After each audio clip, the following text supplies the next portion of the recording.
Hello,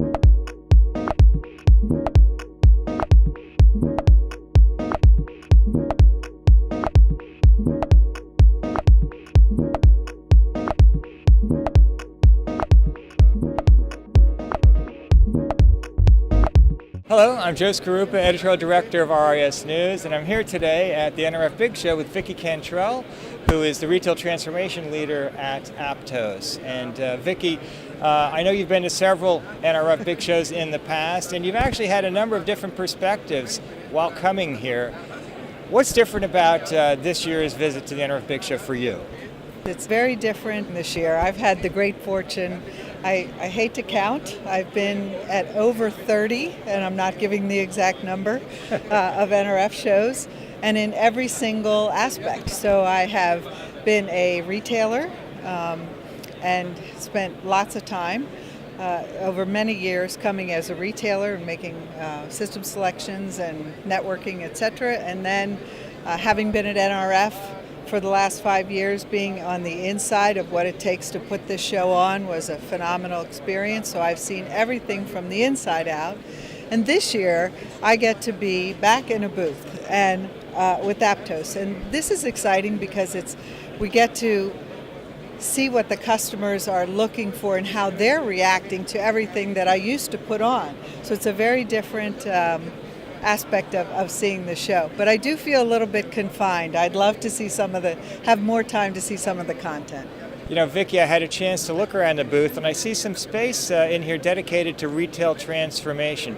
Could you tell me why that is and what message you're trying to get across?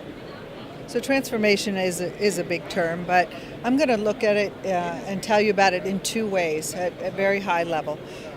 One is that I've been around this industry for a long time, and I've seen that retailers have done everything in their power to change how they do business and interact with the customer completely differently over the last 5-10 years. Now, what I've seen has not changed is how retailers and vendors work together and form partnerships to make solutions. That process is kind of the same and hasn't changed much over the year. It needs disruption. So transformation is really going to be approaching this relationship as a trusted partnership and really approaching it from the business perspective first, business challenges first versus feature functionality product first.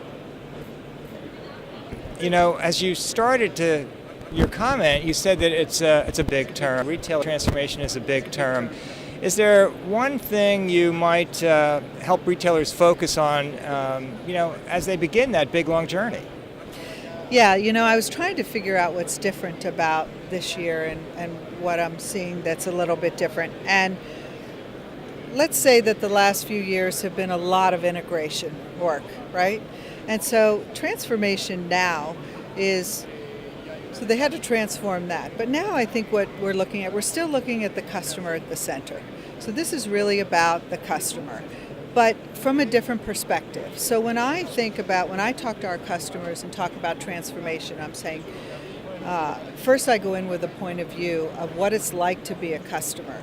So we do this customer experience index where I and my team will go in and shop the customer and be a customer and interact with them in every way possible. Their social media, their website, we shop online, we return, we ask for things, we cancel orders, we do everything possible to see what it feels like.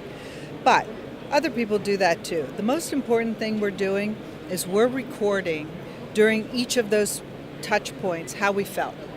Were we happy? Was it a great experience? Did it wow us? Whatever. And we measure the emotion of that because the mobile-first customer can get product anywhere. And what we want to do is help the retail understand that emotional, empathic relationship is what will keep the customer long-term. And how do they get there? That's really a great idea, measuring the emotional impact. I think that's different from everyone else. That's thinking differently. Yep, thinking differently. An Aptos phrase. And by the way, I went to the Aptos microsite this morning, actually, the Retail Experience Project, and there's a lot of good information on that that's related to all the things we talked about and to an interesting ebook that you've just recently published in here. Well, that wraps up our interview today, Vicki, and it's Thanks, really good to Joe. see you again, Good to see and you too. good luck to 2018. Thanks.